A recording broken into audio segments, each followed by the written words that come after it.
การเรียนพัฒนาศาสตร์หรือถ้าเกิดภาษาอังกฤษมันคือ developmental study อะไรคือพัฒนาศาสตร์ต้องบอกก่อนว่าที่เนี่ยเราจะเรียนไม่ได้เหมือนกับที่อื่นเพราะว่า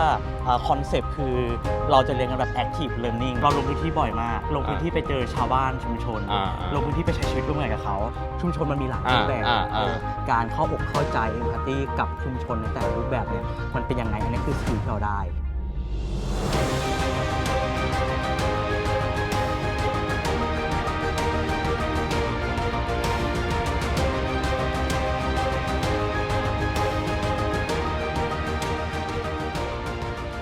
สวัสดีครับทุกคนวันนี้ขอต้อนรับสู่อีกหนึ่งเอพิโซดของ Channel UDD นะวันนี้เราอยู่กันที่วิทยาลัยพัฒนาศาสตร์ป่วยอึ้งภากรแห่งมหาวิทยาลัยธรรมศาสตร์รังสิตเนาะวันนี้ก็ตามเคยเราก็จะมีศิษย์เก่า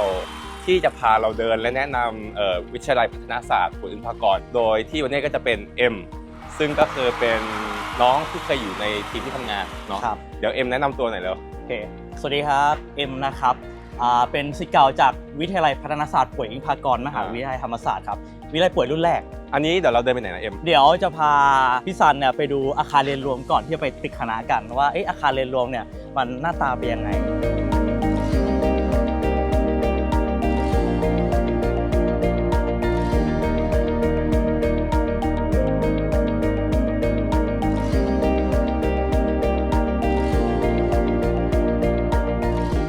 งั้นเราขอเริ่มจากการถามง่ายๆก่อนละกันว่าการเรียนพัฒนาศาสตร์หรือถ้าเกิดภาษาอังกฤษมันคือ developmental study ถูกป่ะใช่ครับอะไรคือพัฒนาศาสตร์คือคำว่าพัฒนาศาสตร์จริงๆมันมาจากการรวมคำสองคำนะคือคำแรกครับคือคำว่าพัฒนากับคำว่าศาสตร์จริงๆมันก็คือเป็นอะไรที่ความหมายตรงตัวมากพัฒนาก็คือเรื่องของการแบบว่างานพัฒนางาน development ศาสตร์ก็คือวิชาพอมารวมกันก็คือเป็นวิชาหรือศาสตร์ในการพัฒนาครับเพราะฉะนั้นคำนี้คือสิ่งที่เราเรียนกันเนี่ยคือเราเอาคำนี้ไปใช้ในเชิงของสังคมศาสตร์มากกว่าเป็นการพัฒนาชุมชนการพัฒนาพวกสายธุรกิจเพื่อสังคมต่างๆครับเพราะคำว่าพัฒนามันกว้างเนาะพัฒนาทางมนุษย์พัฒนาทางสังคมพัฒนาทางการเมืองก็ได้พัฒนาทางพวกแบบระบบอินฟราสตรัคเจอร์ต่างๆโครงสร้างพื้นฐานของประเทศก็ได้ถูกไหมใช่ครับจริงๆเราจะเรียนกันแบบว่าประยุกต์หลายศาสตร์มากๆซึ่งเรามองว่าหลายศาสตร์มันมีความสำคัญในการเอาไปใช้งานจริงในอนาคตในการทำงานเพราะฉะนั้นจะเรียกว่าเป็นสหวิทยาก็ได้พี่สันสหวิทยาใช่เราจะเรียนการเมืองเราก็เรียนคล้ายๆแบบเหมือนเอาแขนงหนึ่งของรัฐศาสตร์มาเรียนแขนงหนึ่งของสายพวก business มาเรียนของ marketing มาเรียนเราเอาหลายอย่างมาประยุกต์รวมกันเราเรียนแล้วเราจะเรียกการหลอมรวมวิชาต่างๆพวกนี้ว่าเป็นศาสตร์ในการพัฒนาอันนี้เป็นรูปปั้นอาจารย์ป่วยอิงพากรนะครับซึ่งเป็น1ใน3บูรคณาจารย์ของธรรมศาสตร์นะครับเนาะซึ่งอาจารย์ป่วยก็เขาเรียกว่าอะไรได้เป็นบุคคลสำคัญคนหนึ่งของโลกนะเป็นผู้ว่าการธนาคารที่อายุน้อยที่สุดของไทยด้วยนี่คือตึกเรียนรวมถูกไหมอันนี้คือตึกเรียนรวมใช่ก็คือแทบทุกคณะเลยก็ว่าได้พอเข้าปีหนึ่งมันจะมีวิชามหาลัยวิชาพื้นฐานนะครับซึ่งทุกคนก็จะมาเรียนรวมกันที่นี่เราก็จะได้เจอแบบเพื่อนต่างคณะเยอะแยะมากมาย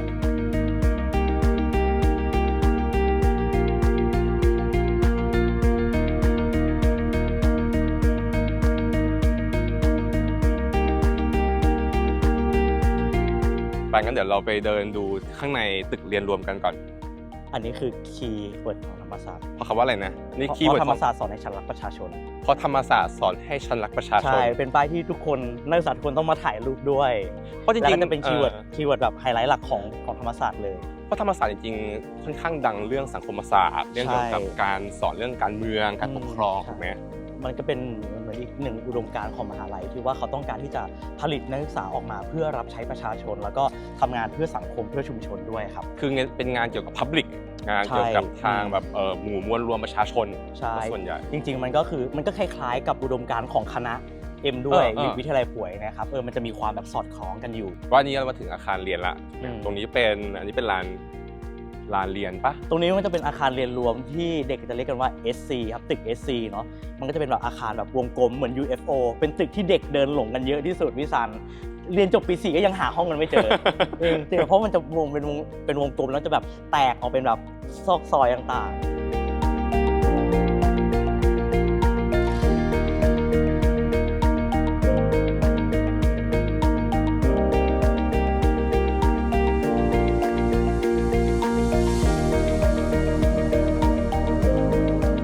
ถามเอ็มหน่อยอยากรู้อีกอันหนึ่งคือพัฒนาศาสตร์เนี่ยหมายความว่ามันก็จะมีหลายสายป่ะเพราะอย่างเช่นนะอย่างสมมติเรียนวิศวะมันก็จะมีวิศวะแบบไฟฟ้าเครื่องกลหรือเรียนรัฐศาสตร์ก็ตามรัฐศาสตร์ก็จะมีสายที่เป็นIR ความสัมพันธ์ระหว่างประเทศแต่ถ้าพัฒนาศาสตร์มันมีแบ่งสายไหมหรือว่าไม่ได้มีขนาดนั้นคือด้วยความที่มันยังเป็นคณะใหม่เนาะซึ่งหลักสูตรตรงนี้ครับเอ็มก็เคยได้ยินอาจารย์เล่าว่ามันเป็นหลักสูตรที่เราอะยกมาจากต่างประเทศซึ่งก็ไม่รู้ว่าจากประเทศไหนจากซอกซอยไหนอะไรเงี้ยเราไม่รู้แต่ด้วยความที่มันยังเป็นหลักสูตรใหม่แล้วก็มันยังใหม่มากๆสำหรับประเทศไทยเพราะฉะนั้นสาขาแขนงต่างๆมันอาจจะยังไม่ได้แบบซอยย่อยเยอะมากอย่างตอนนี้ครับของวิทยาลัยป่วยอ่ะมันก็จะประกอบไปด้วยแค่สาขาเดียวก็คือเอ็มมาจบด้วยสาขาการพัฒนาเชิงสร้างสรรค์หรือ Creative Development อันนี้คือสาขาเดียวที่มีแต่ทีเนี้ยพอ 3-4 ปีให้หลังเนี่ยหลังจากที่เอ็มจบมาครับมันก็มีการยกระดับพัฒนาหลักสูตรขึ้นมาจาก Creative Development เนี่ยกลายเป็นนวัตกรรมการพัฒนามนุษย์และสังคมครับก็จะเป็นชื่อหลักสูตรใหม่ภายในสาขาหนึ่งที่บอกว่ามันมีแค่สาขาเดียวอ่ะมันก็จะซอยย่อยเป็นอีก3กลุ่มวิชาพี่ซันมีกลุ่มวิชาอะไรบ้างกลุ่มวิชาแรกจะเป็นเรื่องของกลุ่มวิชาที่ชื่อว่าการพัฒนาชุมชนร่วมสมัยครับการพัฒนาชุมชนร่วมสมัยโอเคใช่กลุ่มวิชาที่2ชื่อว่าจะเป็นกลุ่มวิชาของ Social Enterprise and CSR ครับCorporate Responsibility โอเคแล้วก็กลุ่มที่3จะเป็นเรื่องของการจัดการงานอาสาสมัครวอลเนทียร์พวก community service อะไรอย่างงี้ไหมถูกต้องครับก็จะมีอยู่3กลุ่มวิชาเหมือนกัน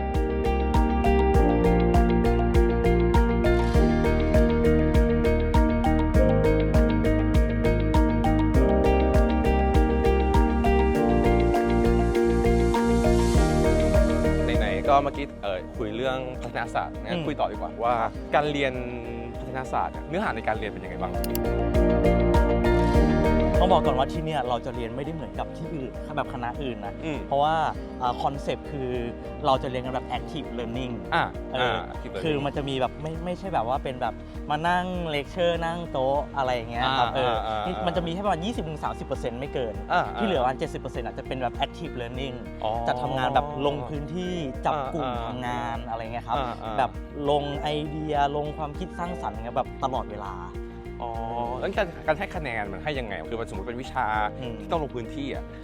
เขาจะให้คะแนนยังไงคือเวลาลงคืออย่างวิชาไหนที่มันมีการลงพื้นที่เยอะครับการลงพื้นที่แต่ละครั้งมันก็จะมีโปรเจกต์มันก็จะมีงานเป็นชิ้นเป็นอันออกมาเป็นผลผลิตของการลงพื้นที่ซึ่งไอ้ผลผลิตตรงนั้นแหละครับที่เขาจะเอาไปประเมินเป็นคะแนนออกมาแล้วแทบทุกชิ้นน่ะมันจะงานจะแบบไม่ได้แบบอยู่ดีแบบส่งให้อาจารย์แค่นั้นจบคือแทบทุกชิ้นจะถูกเราต้องแบบไปนำเสนอหน้าชั้นเรียนหน้าคลาสก่อนอะไรเพราะมันคือสิ่งที่เราทำมันต้องอธิบาย impact ใช่อธิบายว่าคนที่ได้รับประโยชน์เขาได้อะไรจากสิ่งที่เราทำใช่เพราะว่าอย่างบอกว่ามันเป็น active learning มันจะอาศัยแบบเขาเรียกว่าอะไรแบบ creative thinking ค่อนข้างสูงเพราะฉะนั้นการสื่อสารความคิดสร้างสรรค์ของผลงานออกมามันเลยเป็นเรื่องสำคัญงั้นถามเรื่องการฝึกงานหน่อยว่าเพราะว่าระหว่างการเรียนอย่างที่เอ็มบอกว่ามันเป็นค่อนข้าง active study active learning ใช่ถ้างั้นน่ะงานที่เราไปฝึกมันเป็นองค์กรประเภทไหนแล้วเราหางานอะไรยังไงของเอ็มไปฝึกงานที่มูลนิธิแม่ฟ้าหลวงครับซึ่งอยู่เชียงรายปะสำนักงานอยู่ที่กรุงเทพอยู่ตรงลุมพินีเลยครับที่ลุมพินีสาเหตุที่ตัดสินใจไปฝึกที่นั่นเพราะว่ามาเรียนสาย SE เนาะเลือกกลุ่มวิชา SE ครับ SE คือที่ Social Enterprise ที่บอกว่ามันมี3กลุ่มวิชาที่ต้องเรียนจะเรียนหนักมาทางนี้เพราะนั้นก็หาองค์กรที่มันตอบโจทย์อย่างแบบแม่ฟ้าหลวงเองครับเขาเป็น SE แห่งแรกในไทยเพราะนั้นเขามีความเข้มแข็งระดับหนึ่งก็เลยตัดสินใจไปที่นี่อันนี้เรามาถึงคณะแล้วถูกไหมตึกคณะแล้วใช่ครับอันนี้ก็คือตึกวิทยาลัยพัฒนาศาสตร์ป่วยยิ่งพากรในปัจจุบันนะครับซึ่งก็เปิดใช้มาไม่กี่ปีรุ่นรุ่นแรกก็ไม่ทันได้เรียนไม่ทันได้ใช้ตึกนี้เหมือนกัน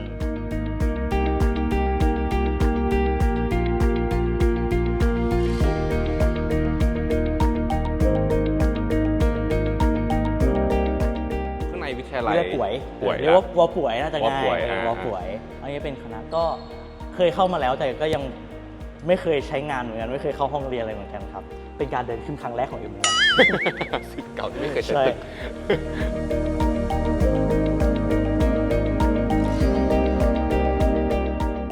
อันนี้เหมือนเป็นห้องสมุดคือด้วยความที่มันเป็นสังคมศาสตร์นะครับ พวกงานวิจัยสายแบบสังคมศาสตร์มันก็จะแบบค่อนข้างเยอะ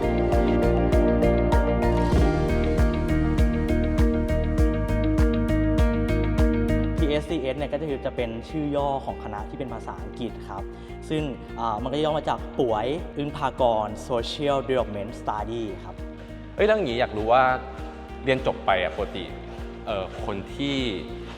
จบพัฒนาศาสตร์ไปเขาทำงานประเภทไหนกันบ้างเอาจากที่เห็นเพื่อนก็คือแบบว่า HR ก็มีเยอะแล้วก็สาย NGO เนี่ยเยอะมาก NGO คือ Non Government Organization คือองค์กรไม่แสวงผลกำไรเช่นที่เอ็มเคยทำองค์กรที่ชื่อว่า SIY ครับคือ Social Innovation and Youth ก็จะทำนวัตกรรมเกี่ยวกับการช่วยเหลือสังคมสิ่งแวดล้อมและก็เยาวชนแล้วก็มีพวก UN UNESCO อะไรอย่างเงี้ยถูกป่ะมีใช่ก็มีคนไปทำ UN ด้วยก็มีอย่างเอ็มก็เคยแบบว่าทำโปรเจกต์กับ UN ด้วยก็มีโปรเจกต์ไหนที่ทำกับ UN นะโปรเจกต์ด้านเด็กและเยาวชนครับเรื่องของการสื่อสารงานด้านพัฒนาเด็กและเยาวชนอะไรพวกนี้โอเคกิจกรรมเนี่ยก็จริงๆก็ค่อนข้างเยอะเพราะฉะนั้นแบบสมัยเอ็มเรียนก็มีการแบบใช้ห้องประชุมประจำทั้งกิจกรรมภายในรายวิชาแล้วก็กิจกรรมแบบนอกรายวิชาครับหลักๆเอ็มก็จะทำกิจกรรมเป็นกรรมการนักศึกษาด้วยเรามีการแบบประชุมมีการทำงานก็จะใช้ห้องประชุมในการมาประชุมงานกัน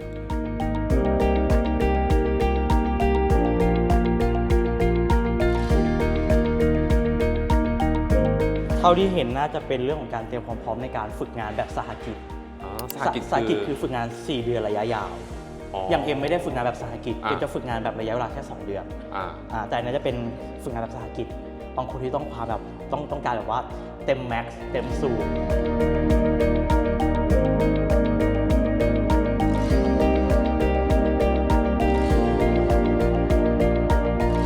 ที่บอกว่าคณะเราจะเรียนแบบ active learning เพราะนั้นแบบว่าโต๊ะเรียนเก้าอี้เรียนไม่ได้สำคัญสำหรับพวกเรามากเนาะแต่สิ่งที่สำคัญมากกว่าโต๊ะเรียนนี่คือเบาะรองนั่งเวลาเรานั่งทำกระบวนการกันที่พื้นก็จะเบาะเนี้ยมาลองนั่งกันแล้วก็จะมีอันนี้มันจะใช้แบบว่าอะไรวะเนี่ยเป็นเหมือน sound healing นะต้องเราทำกระบวนการกลุ่มหรือแบบมาล้อมวงเป็นวงกลมไงครับก็จะมีแบบเนี่ยมีเบาะมีอุปกรณ์อะไรต่างๆเลยว่าพวกเนี้ยสำคัญกว่าโต๊ะเก้าอี้ของคณะเราอะไรอย่างเงี้ยมันมีอะไรที่เป็นสิ่งที่เอ็มคิดว่ายูนิคเป็นสิ่งที่แตกต่างของวอลเวยคือการเรียนส่วนใหญ่ที่ถ้ามันแบบยูนิคเลยหรือมีความเป็นเอกลักษณ์บ่งบอกความเป็นอะไรก็คือคงเป็นเรื่องของการลงพื้นที่พี่ซันเราลงพื้นที่บ่อยมากลงพื้นที่ไปเจอชาวบ้านชุมชนลงพื้นที่ไปใช้ชีวิตร่วมกันกับเขาหรือว่าลงพื้นที่ไปยังแบบหน่วยงานภาคีต่างๆเช่นแบบว่ามูลนิธิองค์กรที่ทำงานเพื่อสังคม NGO อะไรพวกนี้ค่อนข้างเยอะครับอย่างเราถูกส่งออกไปอยู่กับชาวบ้านตั้งแต่ตอนปี 2ถ้าจะไม่ผิดปี 2เนี่ยเทอมแรกเลยเอ็มจำได้ว่าเราถูกส่งให้ไปลงพื้นที่อยู่กับชาวบ้าน2 อาทิตย์คือต้องเป็นนอนกับเขาเลยปะถูกต้องไปกินนอนกับเขาแล้วก็ไม่ใช่แค่แบบชุมชนชาวบ้านธรรมดานะต้องเป็นชุมชนชาวบ้านแบบชนบทแบบโลคอลมากๆแล้วเขาให้เราเข้าไปอยู่หรือว่าเราต้องมีการโคเขาก่อนทางคณะจะจัดการให้เรียบร้อยอย่างนี้คนที่ต้องเรียนคณะเนี่ยต้องชอบการไปคุกคีการออกไปลุยๆนิดนึงว่าถูกต้องอาจจะไม่ถึงกับชอบแต่ว่าเรียกว่าไม่ต่อต้านอะไรกันกับการที่แบบว่าเปิดรับมุมมองต่อชุมชนคำว่าชุมชนเนี่ยน่าจะเป็นคีย์เวิร์ดสำคัญเลยนะชุมชนเพราะว่าชุมชนมันไม่ได้มีแค่ชาวบ้านชุมชนมีกลุ่มบุคคลแบบหลายบทบาทมากๆเข้าใจวัดเราก็ถือเป็นชุมชนพระเราก็ถือเป็นชุมชนเนาะนักท่องเที่ยวที่เข้ามาชุมชนนั้นเราก็ถือว่าเป็นส่วนหนึ่งของชุมชนเหมือนกันคอมมูนิตี้แหละเป็นคอมมูนิตี้ถูกต้องใช่โอเค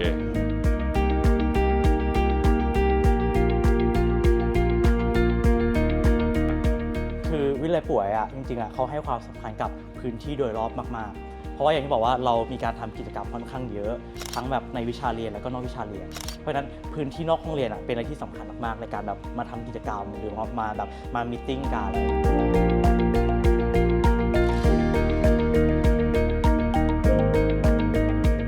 คือคณะเราเหตุจำเป็นอย่างหนึ่งที่ทำไมถึงต้องมีพื้นที่รอบอาคารค่อนข้างเยอะหรือแบบพื้นที่สีเขียวอะไรเงี้ยเพราะว่าเก่งจะบอกว่ามันมีหลักสูตรบัณฑิตอาสาสมัครอยู่หลักสูตรบัณฑิตอาสาสมัครคือเขาจะต้องไปกินอยู่ไปนอนกับชาวบ้านเพราะฉะนั้นเขาจะต้องมาฝึกใช้ชีวิตที่คณะเขาจะไม่มีหอให้กลับเขาต้องมากินมานอนมาอยู่มาใช้ชีวิตที่นี่แบบ 3-4 เดือนเพื่อฝึกการใช้ชีวิตร่วมกับชาวบ้านก่อนที่จะถูกส่งออกไปอยู่กับชาวบ้านแบบจริงๆ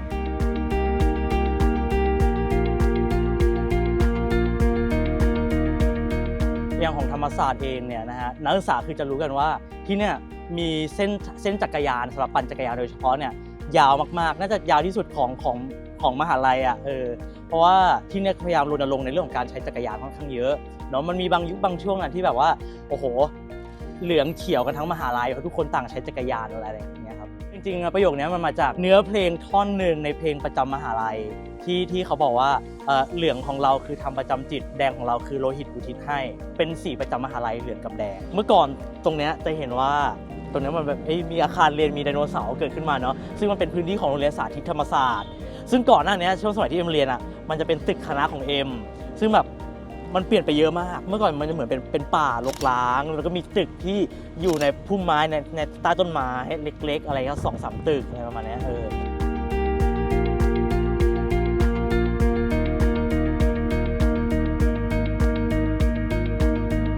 โอเคเอ็มวันนี้ก็คิดว่าเราได้เดินดูรอบวอป่วยได้เห็นหลายๆมุมมองเกี่ยวกับพัฒนาศาสตร์คราวนี้อยากถามเอ็มนิดนึงว่าเอ็มรู้สึกว่าการเรียนที่วอป่วยหรือเรียนที่วิทยาลัยพัฒนาศาสตร์เนี่ยเอ็มได้อะไรจากการเรียนที่เนี่ยจริงๆสิ่งที่เราได้ก็คงเป็นมุมมองหรือแนวคิดที่มีต่อโลกภายนอกของมหาวิทยาลัยมากกว่าว่าในชุมชนมันมีหลายรูปแบบการทำความเข้าใจการเข้าอกเข้าใจเอมพัตตีกับชุมชนในแต่ละรูปแบบเนี่ยมันเป็นยังไงอันนี้คือสกิลที่เราได้มันทำให้เราได้เปิดมุมมองหรือเปิดใจมีสกิลในการเปิดใจในการเข้าหาบุคคลที่เขาแตกต่างจากเรามากขึ้นเพราะว่าในโลกการทำงานจริงเนี่ยเราต้องไปเจอคนที่แบบมากหน้าหลายตาหลากหลายรูปแบบใช่เพราะนั้นเรามีสกิลแล้วในการที่จะเข้าหาพวกเขาก็คือเป็น soft skill ซอฟต์สกิลได้แค่แบบได้แทบทุกอย่างของซอฟต์สกิลเลยพี่สันถ้าเกิดให้เล่าสักหนึ่งประสบการณ์ที่เอ็มรู้สึกว่าน่าจดจำที่สุดในระหว่างที่เรียนอยู่ที่วอป่วยเนี่ยลองเล่ามาสักหนึ่งเหตุการณ์ได้ไหมจริงๆอย่างที่เล่าให้ฟังก่อนนะเนี่ยว่าปี2เราถูกส่งไปลงพื้นที่2 อาทิตย์ซึ่งไปอยู่ไปกินไปใช้ชีวิตกับชาวบ้านในชนบทมีความแบบกันดารนิดๆหน่อยๆอะไรเงี้ยไม่ได้กันดารมากซึ่งโหอันนั้นแบบจำได้แบบขึ้นใจเลยเพราะว่ากลุ่ม M เราถูกส่งแบบเป็นกลุ่ม M มีประมาณ5 คนซึ่งใน5 คนมันเป็นคนที่แบบว่าสายสิ่งแวดล้อมสายแบบเด็กแบบทำงานแบบค่ายอาสาอะไรเงี้ยเพราะฉะนั้นอาจารย์รู้แล้วไอ้กลุ่มเนี้ยเป็นสายแบบลุยอาจารย์เลยส่งไปแบบพื้นที่ที่แบบว่ามีความแบบกันดารมีความชนบทมากกว่ากลุ่มอื่นเพราะฉะนั้นแบบว่าพอเราไปถูกส่งลงพื้นที่ปุ๊บเราถูกกระจายไปอยู่ตามแต่ละบ้านเท่ากับบ้านหนึ่งจะมีนักศึกษาแค่คนเดียวนี่มีความกดดันมากขึ้นแล้วแบบที่หลับที่นอนเนี้ยเอ็มถ่ายรูปส่งไปให้เพื่อนดูเพื่อนไม่เชื่อว่าเรานอนที่แบบนี้เพราะมันไม่ใช่เหมือนที่เรานอนปกติมันเหมือนเป็นแคร่แบบไม้ไผ่แต่ก็เป็นสิ่งที่ชาวบ้านเขานอนกันจริงๆใช่แล้วเราก็แบบเราก็แฮปปี้นะเราไม่ได้เกิดความรู้สึกต่อต้านเราแฮปปี้มันเป็นประสบการณ์ที่แปลกใหม่ดีอะไรเงี้ยต้องไปใช้ชีวิตร่วมกับชาวบ้านซึ่งบ้านแต่ละหลังมีวิถีชีวิต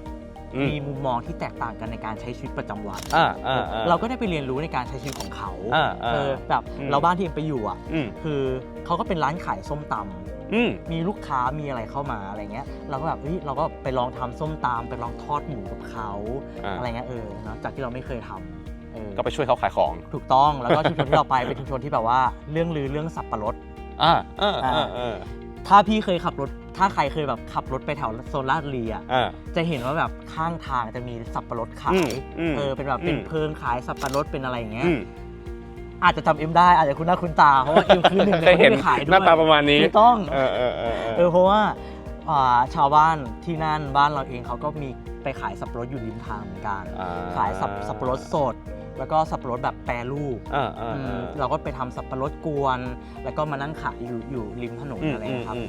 จริงๆตอนที่เราไปมันก็ไม่ใช่แค่การขายแต่คือระหว่างที่เราขายเราก็เก็บเรื่องราวหรือเก็บความรู้อะไรหลายอย่างที่เกิดขึ้นในช่วงเวลานั้นด้วยขอบคุณมากเอ็มวันนี้ครบถ้วนเพราะฉะนั้นวันนี้ก็ขอบคุณทุกคนนะครับวันนี้ที่เราเดินรอบๆวิทยาลัยป่วยรู้สึกว่าสนุกมากก็ฝากทุกคนกดไลค์กดแชร์กด subscribe กดกระดิ่งให้กับช่องของเราด้วยเนาะแล้วเดี๋ยวเราเจอกันในตอนหน้าไปดูว่าเราไปที่ไหนกันต่อนะครับบ๊ายบาย